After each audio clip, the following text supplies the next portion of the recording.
I'm Jarrett Carpenter, and this is Future Signal. We are back. This is the OG crew of Not Crypto Bros. We're here. We're going to keep it as professional as we can in the world of Degens and Grant's unofficial title as Chief Degenerate Officer, Chief Degen Officer.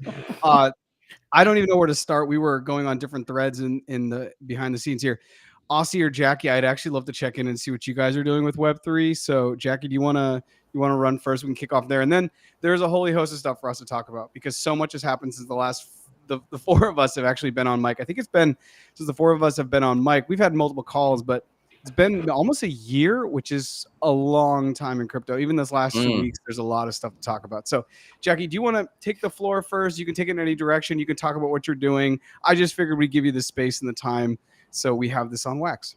Oh, thank you very much. You're such a gentleman. Yeah, actually, it's been a really cool 2025 so far, all things considered. But at least for me, like I've been really branding out my wellness brand that I've had for a while. I started that in 2018. And it was really a space for me to deal with the overwhelm in life. Like I was learning a lot of new things. I had just gotten my MBA. It was like a crazy time. I discovered meditation for the first time.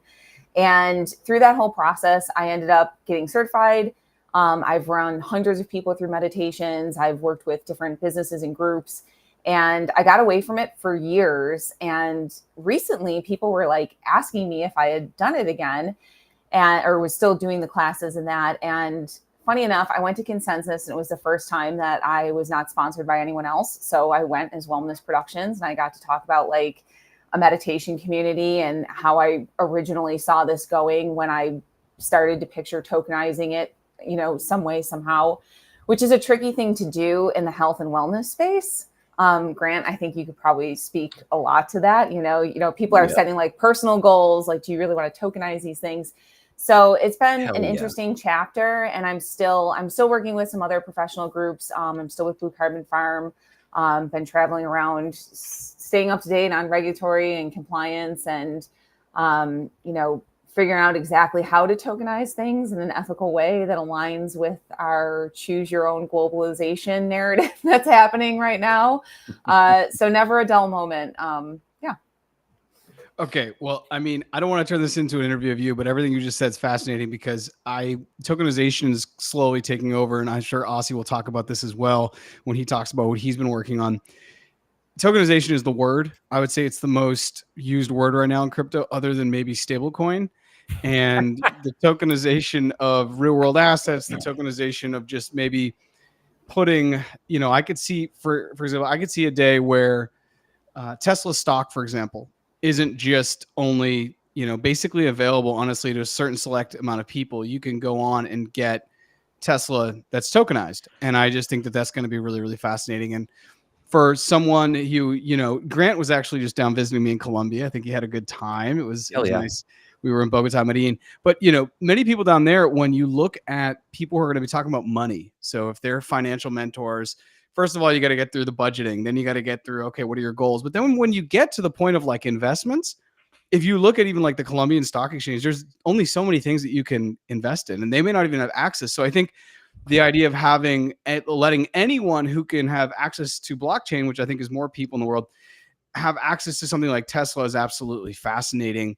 From okay, I'm in Colombia. I don't have access to buy all of these stocks because I don't have a Robinhood account, or I can't create one because I'm not a US citizen. But now all of a sudden I can get this Tesla that's tokenized. I just think that that's super powerful. Now, that's all of my preamble to ask you about the ethicalness, the ethicality, what's the word? The ethics of what you were saying of tokenizing in our different, oh God, I miss Grant. In our different views or use of perspectives or visions of what globalization is. So what are some of the things that you are thinking about when it comes to tokenizing a community or tokenizing, you even said someone's like personal development goals? What are the things that you're thinking about? And more specifically, what chain for you aligns best with the project? So specifically, like number one, hands down, I have always said since I've gone into blockchain, I would never do to someone else what I wouldn't do to myself. So what do I mean by that? In a lot of projects, they'll make claims like anti-human trafficking or anti-slavery. And, the way they verify that is like, oh, we're going to take a picture of these farmers every day to prove they're still in this location, or like, that's not something I would personally submit to. So that's not something that I would expect someone else to do. For me, I think the digital ID portion is where this is all going to get really sticky. And to your point of like tokenization, I come from a strong union background where everything was in contracts, where your labor was contractual, everything you worked and did. And to a lot of ways, that meant everything was measured. We have to figure out, how does the best worker perform? And, then how do we include everybody around that, or kind of all of those things. So I've seen it on both sides. I've seen it get abused, and I've seen it be a standard for productivity itself. And I think those are probably the most, like, where it actually touches human beings, tokenization, that is, that's definitely where I spend the most time for myself, from a labor rights perspective, I guess.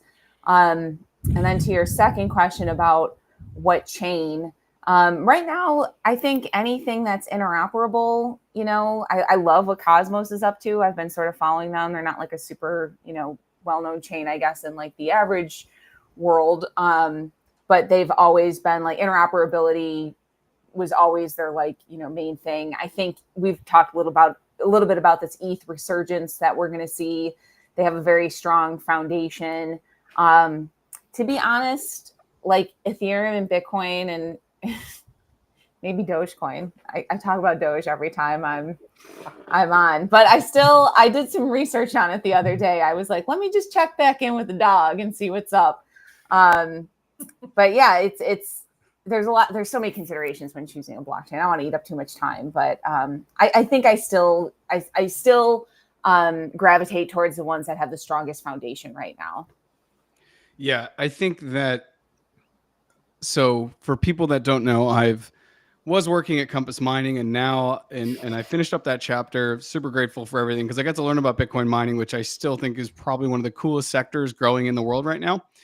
And I am now, however, at Blockworks. And so at Blockworks, I support two podcasts. And one of those podcasts is Empire with Jason Yanowitz. And the other one is actually Expansion with Mike, those are the two co-founders of Blockworks. And Jason had posted a tweet the other day, and I could bring it up. I could shuffle through and probably find it on X, that basically he was with some bankers the other day.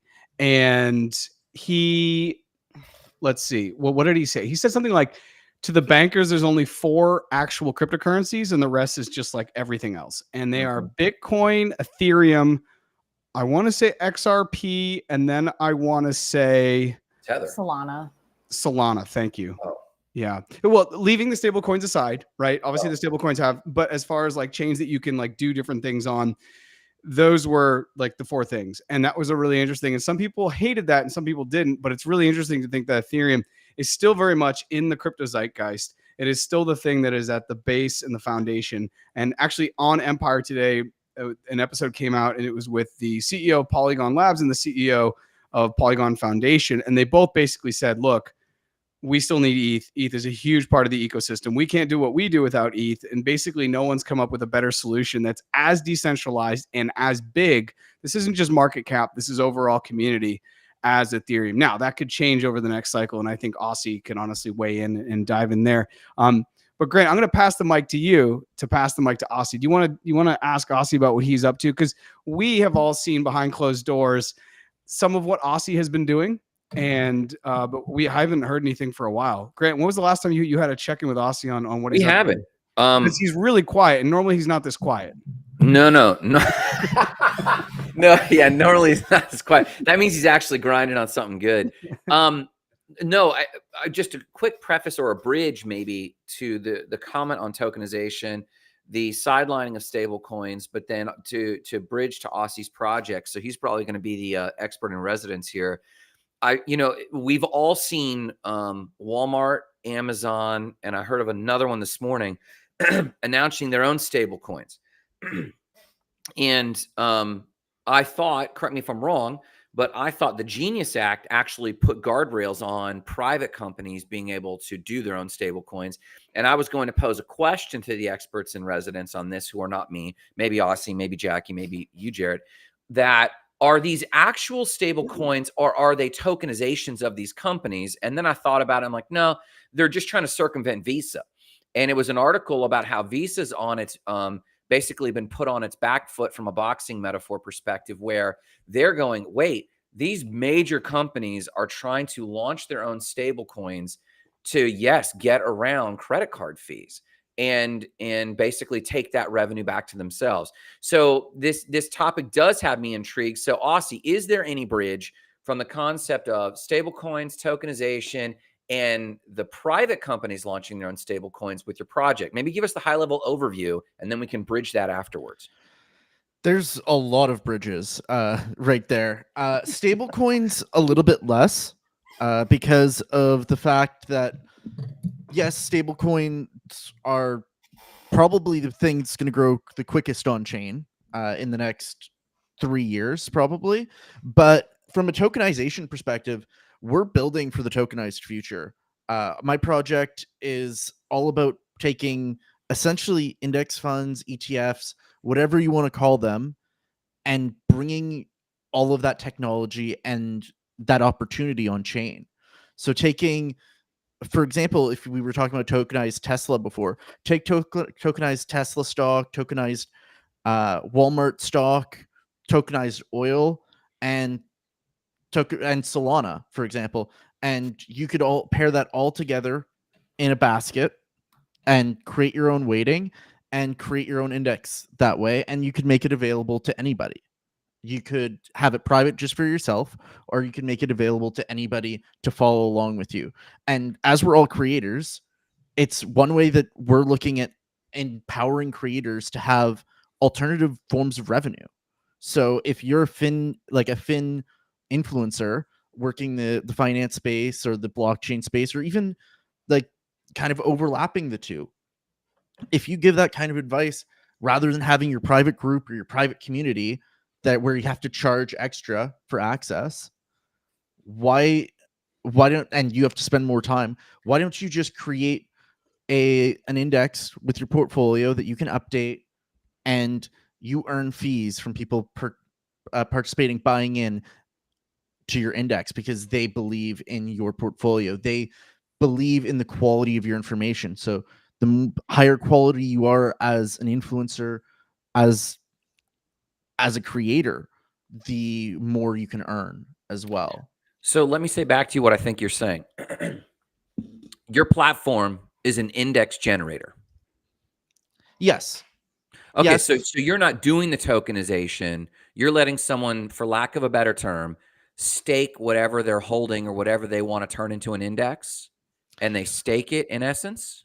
Not really staking. We're part of what we're taking advantage of is actually using existing liquidity pools on chain.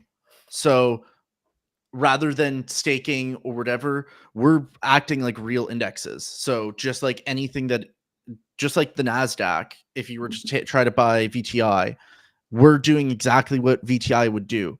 VTI, you buy VTI, VTI goes and buys the assets that it needs to represent its basket, so that it's holding one for one all of the value that's in the index. And as the value of those assets go up, so does the value of your index. And as those assets go down, the value of those assets go down, so does the index. And we're going not just staking, we're really kind of all aspects. And you can do it right now. We're just using Solana. You can just buy with Solana, but we're also going to be enabling just buying with USDC. So I can come in and say that I want to build an index around flavored glue and flavored glued companies. And I can what, just search for them? Like, what is the actual, what's the UX of this? Like, how do I actually go in there and you generate this? And then am I the fund manager, or smart contracts the fund manager? Actually, yeah. And Aussie, let me add on to what Grant's asking, because I really like this question. Can you do this more in a hypothetical, and then Brian Naughton also has a comment. I want to get to that. I smiled Yeah. at that. Brian, hope you're doing well. Aussie, let's assume Grant is the Finfluencer, #Finfluencer. And Grant is out and he's only hawking, let's just use the examples we've already mentioned. He's hawking Tesla, he's hawking his own coin, right? Because you were saying that you could meme that and then put that in the basket. And then Grant is also super bullish on I don't know. I'm trying to think on Microsoft because of OpenAI. So he's got Microsoft, Tesla, and his own coin. You're saying, correct me if I'm right, that, or if I'm wrong, that Grant could then take that, put those three in a basket, and then that will be the Sparks index. Is that right? Yep. Okay, exactly. Okay. With that being right, now talk to us about what Grant asked, because I think it's the most important thing. Who is the manager of this? Who owns the contract? Who's holding custody of this? Or is it just kind of like, yeah, It's not a managed fund, right? So, okay, let me break this down in a level to different levels. Yeah. From a fund management perspective, from being able to edit the index, Grant, you have that ability. You would have that ability to edit as the creator your index makeup. So let's say you change your mind or you want to change your allocation on something, you can do that. From an asset perspective, the assets are held in the smart contract on chain, so they are they're safe and stored there. You can't Grant can't go remove them. Grant has no direct access to any of the assets that if you were Jarrett were going to go buy it, your Grant can go pull the assets that represent your tokens in the index. So your shares of that token, he couldn't go pull those assets out. He can rebalance them, but the rebalancing is done via the smart contract. So Grant will never touch your funds, and neither will us as a platform. It lives in our smart contracts, and we do have emergency functions if we need to recover funds if something breaks, but Grant himself can manage that. Jarrett, I see your face is very. I have like so many questions because I'm understanding 95% of it, right? So, but there's 5% that's missing, and 19 out of 20 isn't 20 out of 20. So I'm not seeing it fully. But Jackie, do you have any question here? Follow up before I. So when you say you're not the custodian, like how would things actually move then if someone did want to like when you said rebalance, like what does that look like? So from a technical standpoint, there's a UX that Grant could access, and it's linked to his profile and linked to that ETF, to that index or that basket. He can then go edit the base values. So he can either right now you can set things to 0. You can't actually fully remove them. Small technical thing with Solana smart contracts right now. But he could add tokens or change the balance. Let's say he wants to up the allocation of Tesla. Right now Tesla's weighted at 18%. He wants to make it 25% of his portfolio. He could go do that, and then that would allow it to then, once that change is all made and registered on the UX, it would push to the smart contract, which would then go and make the changes. It would go swap whatever he lowered the percentage of into Tesla in order to make bring the assets into balance with the settings that he established. That's good. Okay. So let me. Okay, so let's go with that. You have. I think we said Solana, Microsoft, and then Grant creates his own meme coin that he puts in this basket. And let's just, for simplicity's sake, it's a third. Grant's meme coin, however, starts to really drop off. So he sells some of his Tesla and he gets it up to 45, and only 10% for his meme coin. So 45% Microsoft.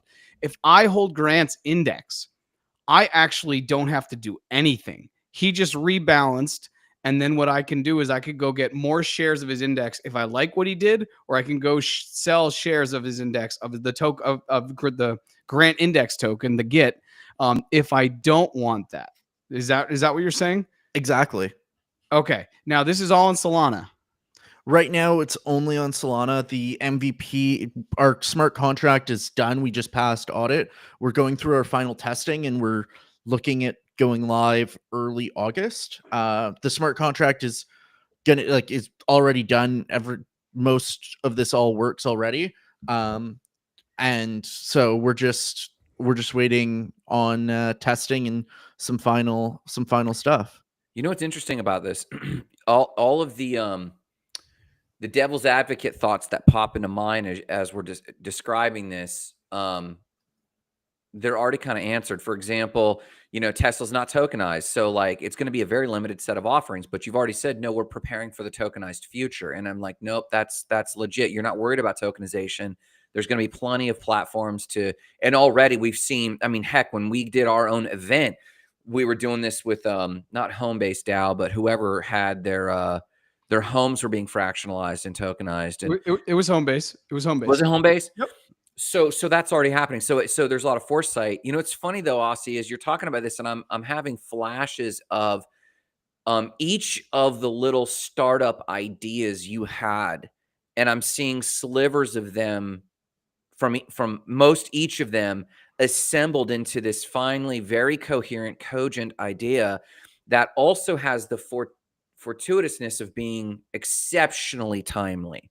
Some of the ideas we did in the past, like Schedule.me, in hindsight, I think we missed the timing, not the idea. And many startups talk about the luck of the timing. So I guess I just wanted to take that moment to applaud you for being as persistent in the failed attempts to get here, because I would, before any financing, before funding, like I would actually stand up and applaud this concept because it's truly novel. I wrote in the comments to everyone, this sounds like a highbrow pump.fun because it has this appeal. It has this appeal that I'm smart enough, like Bridgewater, to assemble, whatever I thought was a good tokenized basket or fund, and I could reap those rewards, but it's also relatively rug free. So I like that. Go ahead, Jackie. So to your point, to piggyback on that, like is there any vetting you're doing of someone putting a portfolio together? Do they have to have any sort, or can they just kind of like go off and this is like influencers and finfluencers, which is super hard to say in the wild? Just say, let's simplify it. It's finfluencers. I know it's still hard. It's 2 F's. Influencer.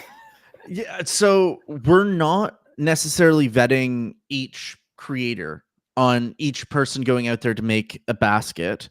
We are somewhat limiting the access of what tokens are available on the platform. So your $30,000 meme coin that just graduated from pump.fun is not accessible on the platform because there's so many rug risks with that particular token. Mm-hmm. But we aren't necessarily vetting each individual index or each individual so the scrutiny creator is on the token, not the influencer. Exactly. So that way we can't control everyone that comes to use the platform, but we can make sure that we're not including things that are a major risk in that basket to be a rug. What about regulatory controls, my man?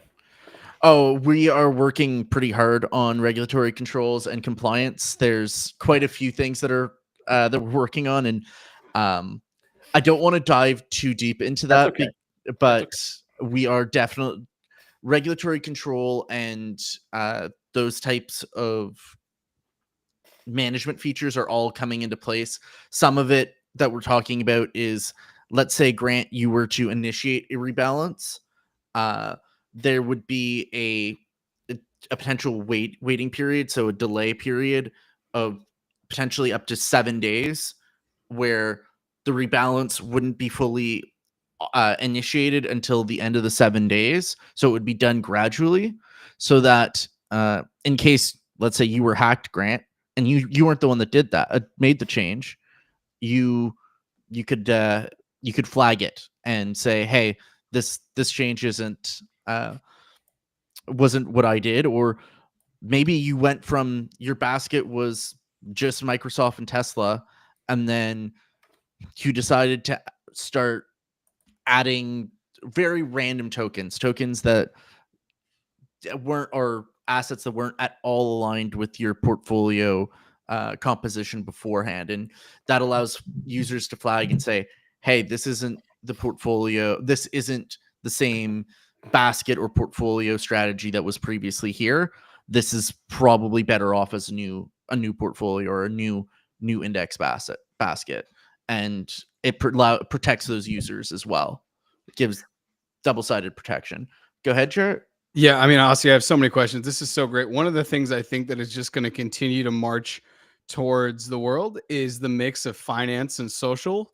And I can Yes. totally foresee where James Cramer is going to have the Cramer token, and you're going to either buy it or not. I mean, I know that there's already like the inverse Kramer, but like once this is tokenized, it's going to get really crazy. And it's going to allow anyone who's got a couple good ideas on the internet to be able to put stuff. Obviously, I love how you said, hey, what we're going to do is make sure that we're not putting any grenades or, AR-15s in the sandbox. We're going to make sure people can't hurt themselves. We're going to start with, I don't know, maybe 30 or 50 that you've curated. And then from there, you can always add more. I think being able to add stuff onto the platform is a really, really impressive thing. I'm working on something right now, and it has to do with Bitcoin mining. And as I think about adding new miners to the platform, it could be interesting, right? Because if you just, one of the most fascinating things I think, if you're into crypto, is I think I'm blanking on the X handle, but it's like Coinbase's new add-on tokens or coins or whatever. And if you just watch that, you'll know what's going to hit their platform 2 or 3 weeks in advance, and you can basically front run that, because anything that hits Coinbase historically has gone up like 20 or 30% in the first day. So if you're into leverage, not saying that you should, yes, maybe it's Coinbase Ventures. Yeah. Anyways, it's one of the best if you're really looking at crypto stuff. So this is fascinating. Aussie, I don't want you to tell us a name because I'm sure you're still working that out, or if you're not, you want to keep that under wraps. I want to ask you, what are the considerations of tokens that you're going to put in this? And the reason why I ask is because Blockworks, once again, I'm shilling Blockworks today. It's permissionless week, everyone. Blockworks just came out with a token transparency framework, which is really quite interesting. And it's basically going to be the S1 for tokens. And this is really going to like push regulation forward. And people from Blockworks went down and they met with the SEC. And the SEC was like, this is great. Now we have like an actual framework to basically create transparency for tokens. So that way there will start to totally be, okay, these tokens have gone through this process and these haven't. Oh, why hasn't yours gone through? Oh yeah, I'm going to do it. And if you don't, my feeling is if people actually don't start to do that, they're just going to look super shady, And so I think when you apply the token transparency framework, and maybe that's what you guys even use as the rubric. It's already been done. Blockworks is doing it. They've invested money into that. You could use that and say, if you want to be on our platform, you have to get a certain score, and then you can come on our platform. It's the same way B corporations work. B corporations have a bunch of stuff, and I think it's up to 80 points, or at least it was up to 80 points. And you basically have to, fill that out to get in. I'm seeing a lot of stuff in the private chat, but before we do that, I just wanted to shout out Brian Naughton's thing. He said, tokenized oil and Solana sounds like meme coin gold. Obviously, Brian was being a little sarcastic here, but I totally do think that the future will be defined. Like when you think about certain layer ones, it's going to be like, okay, are we going to go on Solana or are we going to go on Ethereum? And which one's going to be better for us and why? And I could even foresee a future where there's like Microsoft on Solana and Microsoft on Ethereum and other, and other chains. So I don't know. Aussie, you're shaking your head.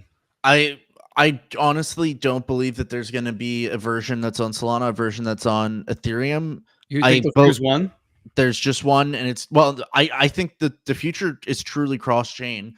The technology is there for the most part. There is some missing layers that aren't maybe fully developed quite yet. The ag layer, as you talked about, that is definitely, once that is fully operational and fully interconnected, could be the real cross-chain layer of the future. But even right now, with Wormhole and Layer 0, there's quite an easy way for tokens to exist on multiple chains. Yeah. Right now, there are singular points of failure, but those platforms exist. And so whether you're using wrapped tokenized Microsoft on Solana or wrapped tokenized Microsoft on ETH, they're the same thing, and you could easily work in that tokenized future. It will end up abstracted. Like I really do. That is our goal. The entire future is that chains are abstracted, and our entire platform is actually being built with the idea that chain doesn't matter. And actually, like the idea of Layer 0 and Wormhole and these concepts, to me, I've been working a lot with AI agents lately, and we have this phrase, just like tokenization. There's a parallel here in the AI agent world. Every level of datum you'll be able to talk to.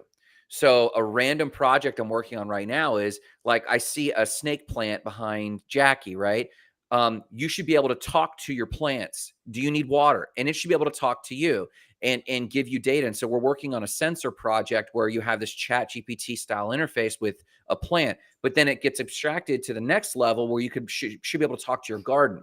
And so these kind of tiers of aggregated data we've been working with vector databases, basically, which have been around for a while, but deployed on the AI level, it's huge. When you think about Layer 0 and cross-chain compatibility, each chain having different layers, different components, it by default turns into this aggregated vector database, in effect, like a de facto like it's further decentralization, in my opinion, of the data itself. And I see that as a strong feature. But when you said you're building for that, is there any layer of nuance you could share on, like, is it just your intentionality with your project to encourage it, or do you have architecture that lends itself towards that?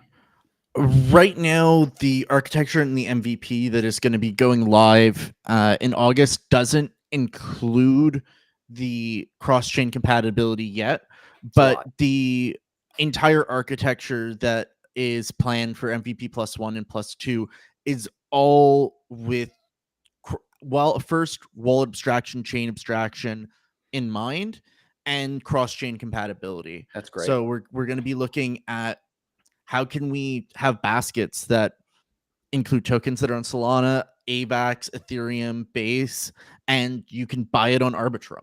And that experience, and you don't even know, you can't even tell where you're buying it from or the fact that they're on different chains. Arbitrum. Austin, you're really getting Grant excited. Sorry, Jacki, go ahead. What'd you say, no, Jacki? I put like a huge bag in Arbitrum, and then it just totally fell off the map. So I was like, oh my God, someone mentioned it. So someone talk about Arbitrum. That Arbitrum. Give me a little Arbitrum pump. Let's go. So this is a pretty powerful idea, Aussie. I applaud you. I cannot emphasize, like, the nuance to this is pretty insightful, bro. Wow. We've been working at this for 9 months. This has been a grind that I have been on for 9 months. We started working on it in October. And our smart contract got finished a couple months ago, but we've been going through audit for the last fixing for audit for the last couple of months, and we're finally nearing the finish line. It's been quite a process to get here, but I'm really excited. Aussie, I love it. I want to dive deeper into this off mic, and I just think that now some of the network I'm slowly starting to build is going to be very beneficial to this project. And I'm excited to hear the name, because the name is very important. When I first saw Pump.fun, I was like, that's stupid. And that was not stupid. That was easy for people to remember. And that blew up. I want to shift a little bit and talk to Grant about what he's been up to, because Grant, for those people who don't know, has more than a decade plus building websites. But it sounds like as of late, Grant, is the move. Here's the question. Are all website builders, not all website builders, what do you think is the percentage of website builders right now that are making the shift like you kind of have and are starting to build agents over websites, because they're probably adding more value to the end user and you're also getting that demand? Currently, the context for Aussie and Jacki and anyone watching, we've had a website company since 2013. It's been a lifestyle business many times for me, so I just kind of let it ride. And then sometimes I step in and grow it, and it's fantastic, and I feel like I could build websites forever. But I have noticed a waning in my closing ratio has gone down dramatically, and I'm still the cheapest in my markets, the most affordable with the same deliverables, and we're seeing a decline even of my lowest pitches. And Jarrett's alluding to the fact that suddenly over the last 5 weeks, 6 weeks, I've sold more revenue and I have more AI agents in projects than I do right now than websites. And fun fact, what changed for AI agents was not AI. It was UX. Because N8N delivered a UX like me and Jacki were experimenting with make.com, which was decent, not great. We were messing with Zapier. Zapier has not improved its UX much at all. But N8N came along with a UX that for building something as complex as an agent felt as simple as ChatGPT felt. And so to answer your question now, Jarrett, that's context. The answer to your question is most website designers are not making this change. They're floundering. And for background, I have at this point 275 regular clients I talk to on the regular, and they are struggling mainly because they are diehard Adobe users. They didn't flex to go to Canva, and that same mental block of flexing with new technology, they're staunch. AI can't build something as good as me. I would have agreed a year ago. I would have agreed a year and a half ago. Not today. I'm sitting on AI now. And mind you, background, the first AI website platform I was on was grid.io in 2013. This has been around. This is not new. But it was trash and it accelerated in the last 18 months to the degree that, yeah, I can produce an entire brand that's respectable with slight modifications and still give it the grant creative stamp of approval. Like that's legitimately creative and good and unique. So to answer your question, the website developers who have embraced AI are making this change, Jarrett, because the value. So there's two things going on. There's the increase of value that AI can provide. There's the decrease in value to SEO. How many of you have searched something and saw Google's experiment with the AI conversation? From an SEO perspective, this has wrecked nearly all SEO efforts. Now, flip that. I now have an AI agent that writes a blog post every day on my website, and I've seen an increase. I just did a video today on this. I've seen an 8% increase in 1 week on my traffic because I've been posting every day regularly blog content on my website that's AI generated. And I tried this 3 years ago and it was horrible outputs. I'm trying it now and they blow it all out of the water. It's phenomenal outputs and it's helped. Yes. It's like school. I know you have to go soon, so I just have one question for Yeah. you. I think what's so interesting, so I've been using ChatGPT for years now, experimenting with stuff. And lately I've noticed that when I can tell something is a ChatGPT post, like totally unedited, I just stop reading it.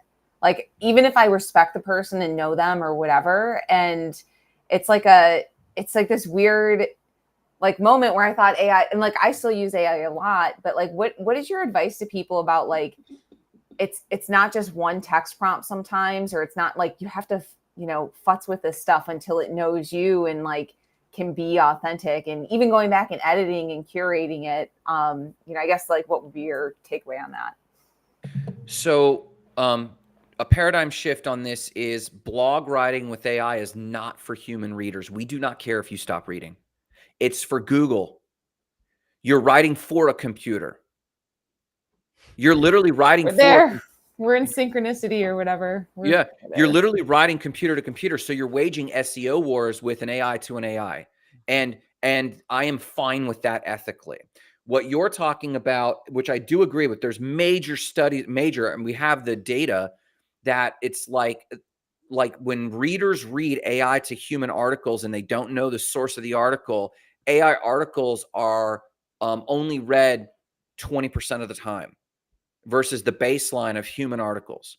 And there's an unconscious knowing. I present for your consideration, in the next 9 to 12 months, no one will be able to tell. I disagree.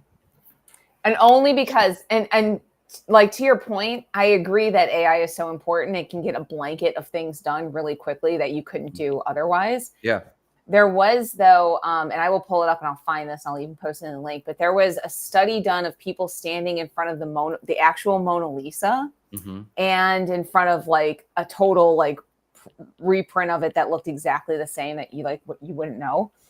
And I think they did like an EFM, like an energy frequency thing, measuring it, and like it was so much stronger. Like people somehow knew that this was the real Mona Lisa. And so I think it's nuanced, and I think it's not like this like totally over, but I think it does exist that humans seem to, even through digital means and screens, identify that human element somehow. The reason I say you won't be able to tell is not because I think AI will be so awesome. The reason I think you will not be able to tell is because I think humans are filtering out, because they sense the volume of BS being put into the world. They're reading less, they're skimming, they have shallow thinking, and they're not engaging. And though I have seen that same study talking about the Mona Lisa, I totally agree. If I was forced to sit down and actually give the time dedicated to finishing an article, I would just be able to tell. And I do believe in that feature of the human dynamic, but I believe that most users that matter, the volume of users, which is what matters to the metrics, which is a misaligned metrics. I think it's horrible, but most of them are just skimming headlines, and they don't care if it was AI generated or human generated. And that's what I mean, that we won't care, because they'll know, but they won't care. But people who care will care. The people who care will care, but usually the people who care don't matter from a metrics perspective, because the people who care means a lot. No, it does. And me too. I'm an artist at heart. And I recognize, like, it's a paradox that I'm struggling with. But this is why I think so this is the parallel that I think matters to crypto and technology, a future signal anyway. And that is one thing that we're learning about AI is, even though we will have AGI and do have AGI right now, I personally believe that's not what matters. It'll impact everything. Like, I mean, I don't want to trivialize it. But to consumers, which is generally who we're talking to and working for day in and day out, is consumers, the consumer mind. Single purpose AI agents are the most powerful. You never want to create an AI agent that does a little bit of this and a little bit and can write articles and then source articles. If I were to be writing blogs for you, Jackie, or for some company, I would probably, for one single blog post, I would easily have 10 to 20 separate agents. Because the mega prompts you can do, and you can even eliminate hallucinations with these, but I'm into full like multi-page mega prompts for every single AI, but I do that to get narrower and narrower and narrower. Total sidebar, me and an AI wrote a spiritual tome on how to meta prompt AIs. And I asked it, you are the overseer of future AI, and I need you to write a mystical document that's sacred to AI and it wrote a mega prompt. It's nuts. It blew my mind. It wrote this mega prompt of different utility. But what surprised me about this, it wrote multiple sub agents for different components of spirituality.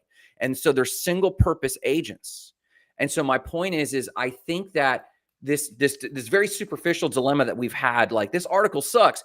It's because someone tried to write a single agent to write articles, as opposed to fractionalizing it, kind of like a vector database. We're learning that we should fractionalize things in order for our brains to conceive it, in order for AI to be able to do an excellent job at that component.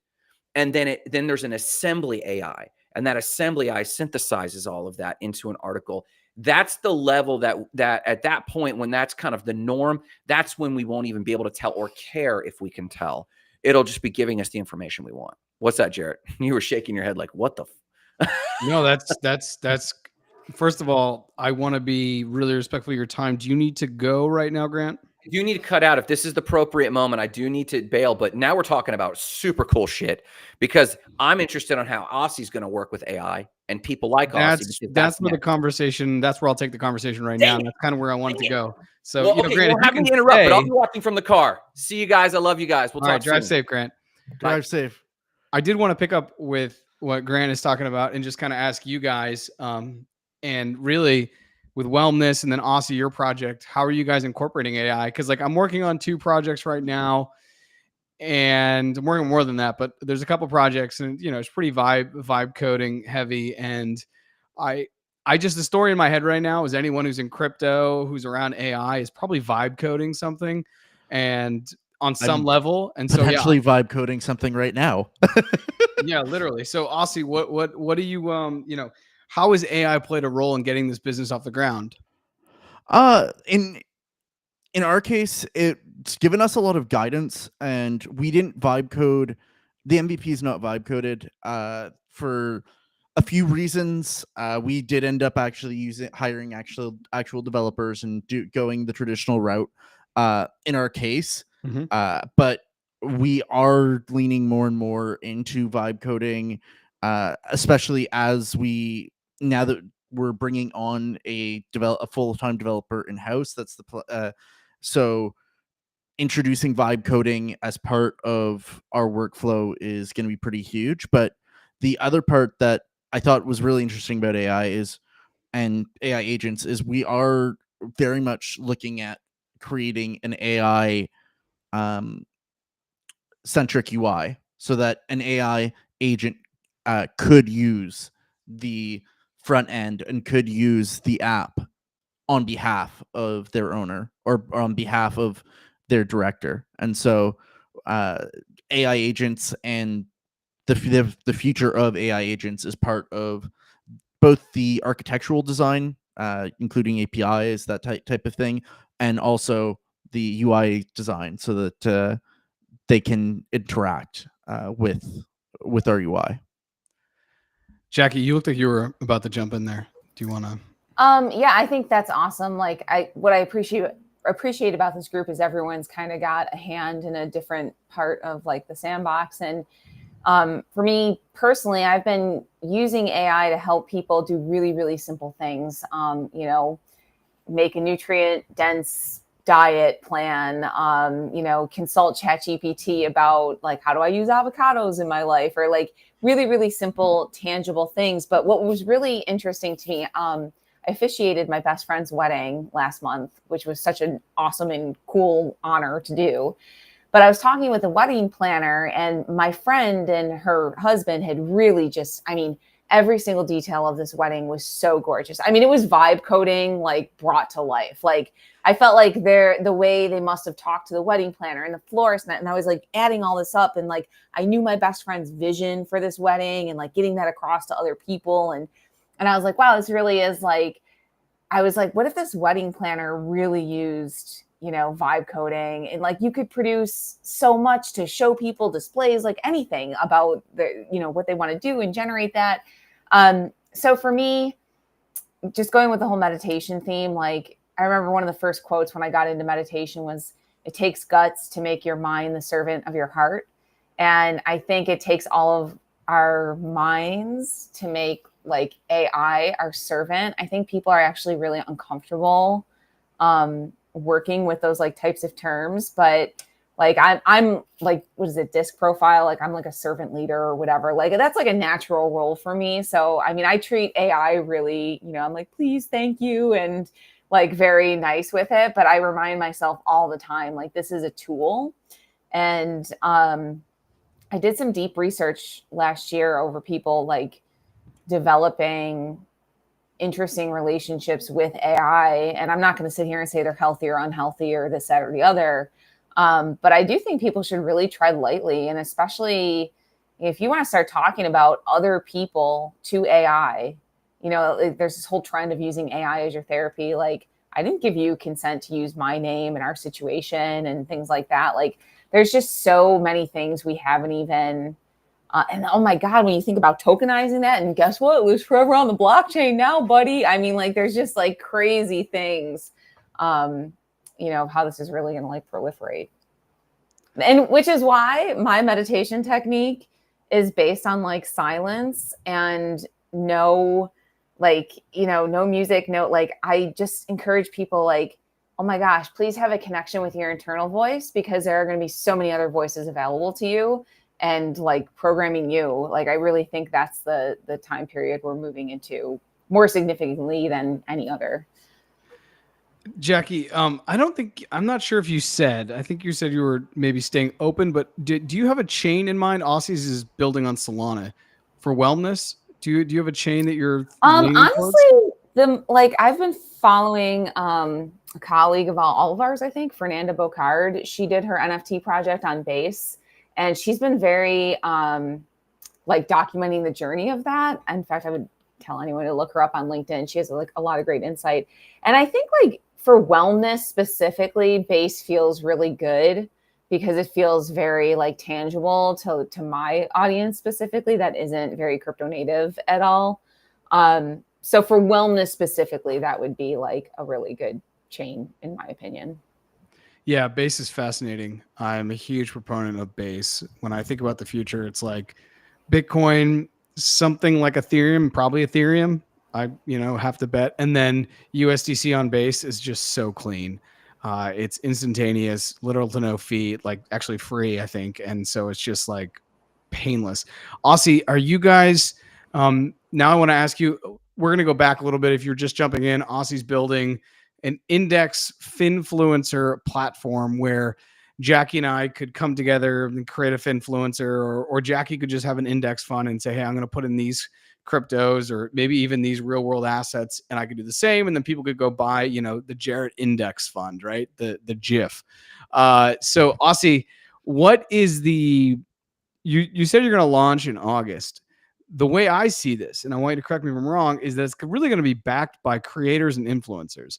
They're going to see this and it's going to be like the Twitch for them to really get ahead. It's going to be anyone who's talking about financial literacy, financial freedom, who's talking about crypto, who's talking about Bitcoin, who's macro, who's whatever. You're saying, you're trying to get to them. How many of the finfluencers are Web3 natives, and does that matter? Well, right now there are a good portion of influencers that are Web3 natives. There's, especially with the proliferation of X in particular, the number of influencers on X has grown incredibly. The number of users on X in particular that have 100,000, 200,000, 300,000 followers is growing and grown exponentially in the last 2 years. And not only that, but we're not even just catering to those users that have 100,000, 200, 300,000. Even if you've got 3,000, 2,000, or 5,000 followers, this could be that perfect strategy for you as well, because not only you might not be able to monetize on YouTube or on Instagram or on X, but you have a dedicated community that's really cares about what you think and really believes in you. Well, you can still monetize that better than all of these ad generated platforms or ad supported platforms. And so that is part of our strategy. But in the end, we're not, while our main go-to-market strategy is about using influencers, in the end, we're looking at making this available and being compliant in a manner that BlackRock, Fidelity, or any of these major investment platforms, big banks, could use our platform for launching their index, kind of like the NASDAQ. You make your they come up with their basket. It goes up on the NASDAQ or on the S&P 500 or wherever. It goes on the New York Stock Exchange, and anyone whose front end broker allows them to access it can access it. Well, we're going to combine that front end broker, like Robinhood, for example, like you cited, with that back end and like New York Stock Exchange, and Fidelity creates it in the back end, and now it's available on this front end for everybody, for anybody in the world, rather than just those that have access to the New York Stock Exchange. How does okay, let's just run me through the hypothetical. I have Future Signal. It's a little meta because we're on the channel here. And I want to launch something, and I'm going to make a Bitcoin only fund, right? So I'm going to have XXI that Mahler's soon to launch. I'm going to have a Fold app. I'm not sure if that's Bitcoin only, actually. just, a bunch of Bitcoin only products. Let's say I get a bunch of miners in there that, maybe they have a little AI in their portfolio, but basically a Bitcoin only. So I've got these 10 plays I want to put in. I put it in. How does it work? How do I get paid? It goes up by 50%, and over the next 3 months, it actually wouldn't matter how much the index grows. It matters how many people buy my index. That's correct. So you, for creators right now, the fee structure is that there's a fee taken upon purchase and a fee taken upon sale of your index. And as a creator, you earn a portion of those fees. And depending on you as a creator, you'll have a range of what you can set your fee at, depending on maybe the level of complexity that goes into managing that index, or whether the index is considered to be very high performing, but because it's management heavy, you can alter that fee structure. And so you can choose. And so on the intake and on the outtake, a influencer could earns a cut. And this is all publicly very easy, like declared right on the front end for a user, so they know this is the fee on this particular index. X goes to the creator, X is for the platform. And that's currently how it's being run, although we are looking at management fees and how to implement that properly on chain. It's a bit more complex. Aussie, I just have a quick question. You mentioned like X, and you mentioned like even people that don't have like a ton of followers. I mean, like, what if somebody was on like, are you thinking about any of the decentralized platforms like Nostr or anything, or? Absolutely. We're looking at all of the decentralized platforms. I just reference those two because they're the most, they're the largest ones, but Blue Sky. Is there a Nostr, minimum? No. Like followers? Okay, so you really could be anybody. You could be anybody. We're, at the start, we are going to be actively recruiting influencers to be part of the initial offering. But once the gated access on creation goes away, we're going to open it up, and you could be just about anybody. And so you could even just build your platform entirely on our platform. Essentially, you could just be a really good strategist who sucks at making videos or content, but every time you release an index, it's always a top performer, and people can follow you as that creator and check out your other offerings. And that's going to be a way to really empower anybody on the platform. It's a good way for people to really learn and understand like how important fractionalization really is. I think people have still not grasped that, and how that's going to change the speed of everything, of currency, of everything. I mean, so I think you're doing something really noble. It's a noble pursuit, Aussie. Thank you. I appreciate it. Yeah, Aussie, this is incredible. Why don't we, Jacki's going to drop off. If you want to stay for another 5-10 minutes, I could talk to you about this forever. Jacki, thank you for hopping on, and we'll see you soon. I don't know. Will we see you? Yeah, it's I'll be out and about more. LinkedIn people, it was good to see all your names coming through again. Yeah, thanks for this opportunity, and I'll see you guys soon enough. Bye, Jacki. Bye, Jacki. Bye. Thank you. Aussie, so so I launch my token. It's out there. You just alluded to the thing I think that's most important. In my life, whenever you're trying to get something to move forward, you have to create competition. I don't care what this looks like on any level. You have to create competition. So is there going to be a leaderboard? Is it going to be kind of like a CoinMarketCap where at the top you like see who's popped the most in the last hour, 24 hours, 7 days, and then you can just go through everyone, or how does it, how is it going to work? Because I think using CoinMarketCap is kind of a baseline that most people who are Web3 native or crypto native know what that looks like. When you go in the top though, I could see like a 1 hour, a 24 hour, and a 7 day. And then you just have the list of all the things. Is it going to kind of list like that?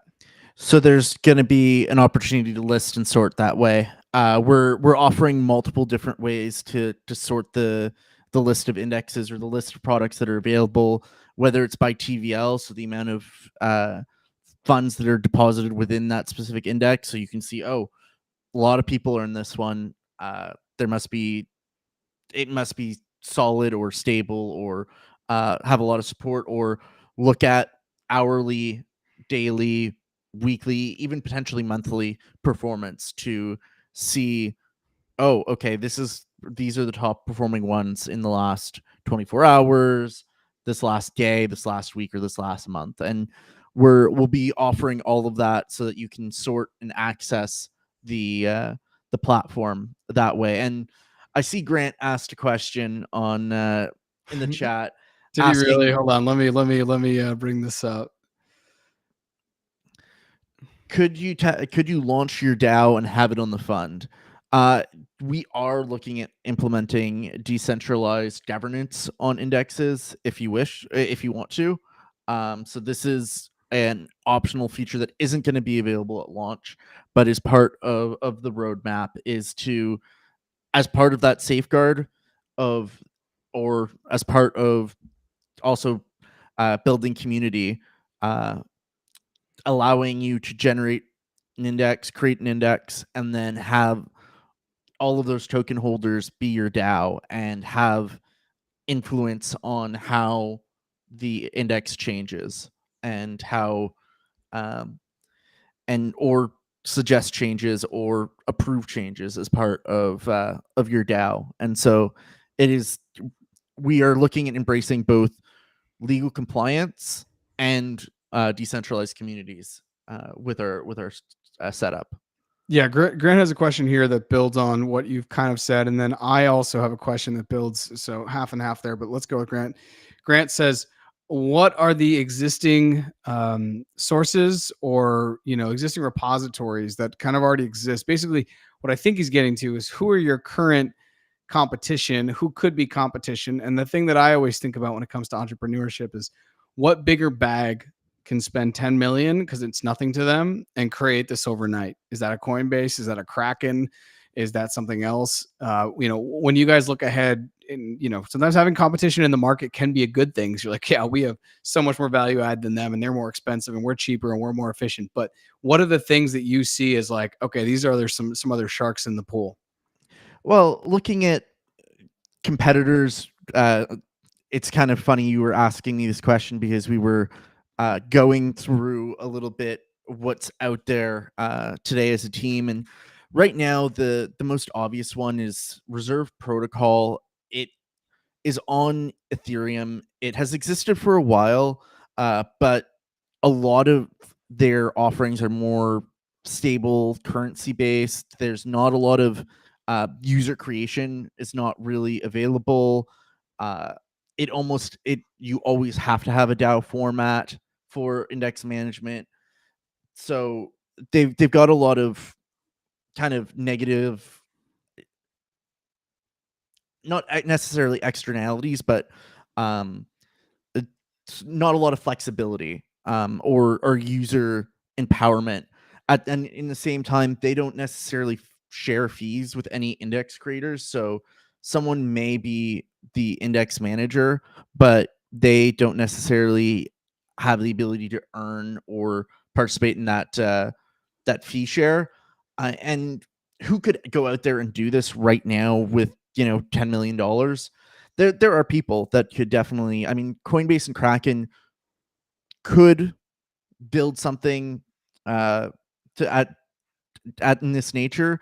That being said, they have to deal with a lot more SEC oversight compared to us and our platform, because they already have these huge platforms and everything that they're doing. They have to make sure they're going through everything in a compliant manner, and their ability to iterate quickly and kind of build to real product market fit is just not at the same scale that we would be able to do, or what we are doing at our current pace. We'll be able to iterate faster and navigate the compliance kind of channels in a different way because we're new compared to a large player. So Grant followed up and he said, no, not competition. How will the value of a fund be calculated? Are there existing databases for tokenized assets? I want to build on what he's saying and kind of go to where I wanted to go. And I think that one of the things that's really interesting, and I'm forgetting the project that does this, but they do the quadratic funding where it's not just the amount of money that's put in to a place, it's the amount of people that put the money in the place. So what I mean is you could have an index fund. I have my index fund that has $200 million in the index fund. People love what I'm saying. But out of all those people, it's just two wealthy people that each put in 100 million because I talked them into it. Whereas your fund only has 2 million, but it's made up of thousands of people who have put in a little bit because they want to have access to the Aussie token. I think it'd be interesting to show both of those metrics. Obviously, yeah, the TVL, the amount of money that's locked up in here, but also like Aussie has thousands of people that listen to him. I just have two because I talked two wealthy people into following me down a tokenized rabbit hole because they're billionaires and they want exposure to this. Have you thought about that? And I know Grant's talking about the existing database of tokenized assets. I think he's probably referring to real world assets. But how are you thinking about the value of the fund? Because for me, if I'm going on a platform and I see that this guy's got 200 million, but really just from two whales, whereas this guy's got thousands. He's running his YouTube. I don't care if his YouTube only has 300. He is getting, maybe his gains aren't even enough, but he's doing something that I shouldn't look away from. So that's actually a KPI that we're looking at integrating onto each index's panel. It's not going to be displayed on the main page because that just there's only so much data. It gets too much. It's like CoinMarketCap. I wish it told me 3 things, not 70, Yeah. That's it. So it is a data point that we've been highly considering displaying right there on the index page because we do think it's important. The number of people that are not just how much is in there, but the number of people that are doing that are putting that money in does definitely matter. And so that is something that we are. I don't know if it's in MVP or if it was a data point that we were adding in the next iteration of the UI. But to answer the how is the value of a fund calculated, when the index is minted and when a token is minted, there's a set ratio of the underlying assets that is tied to that token. So let's say right now each index launches at a value of $1. It's pegged to $1, and when that dollar is, let's say it's 3.003 SOL tokens, it's got whatever mix of assets, and based on the value of those assets, so that ratio will never change unless you rebalance it, and based on those assets times their price, that equals the price of the token. So if it's a basket of 0.003 SOL and 0.002 USDC, if SOL goes up, then the price will increase because it's the combination of USDC and SOL. And for accessing that data, we're using oracles to existing infrastructure and tech out there. Jupyter is one of them that we are using. We're accessing their data feeds as part of it, but we're also looking at using multiple sources of data feeds to make sure that our pricing is accurate. This is super cool. We can probably talk about this for a while, and we may even continue off mic, but I do want to leave it here. We've cracked the hour, and I wanted to get to the hour. So, Aussie, we'll talk more, and this is going to be exciting. I also, before you go, I just need to confirm one thing. What is your X? Because I found the old Austin Rickley, but it still has a photo permissionless from 2023, and you use a different one, I think. I don't want to also dox you, so if there's another one, all I mean to say is I'm going to put everyone's X in the bottom here, and yours was the only one I wasn't sure on. So make sure you get me that. I feel like you have another X that maybe is private. Yeah, I've got a private one that I haven't been crazy active on X, but I will definitely I'll send it to you. Okay, cool. Well, Aussie, thank you for hopping on here. This has been great, and I'm excited to see more because I think there's like two things now the way I look at like the launch of any project. One of them is like you have to always bring value, right? Like there has to be something that you're solving, one, but two is the timing. If you can have a solve come out at the same time that the narrative is right, that's just massive. And I think tokenization is going to be the next 24 months on some level. And so you're going to be within that window as you start to launch this. So it's really exciting. If you are watching this on YouTube, please subscribe, listen to us on a podcast platform. Please go ahead and subscribe. Find us on socials at Future Signal XYZ. Aussie, thank you so much for hopping on today. Thanks for having me. It was always fun chatting and talking about this stuff. So thank Always. You will be back on. 100%.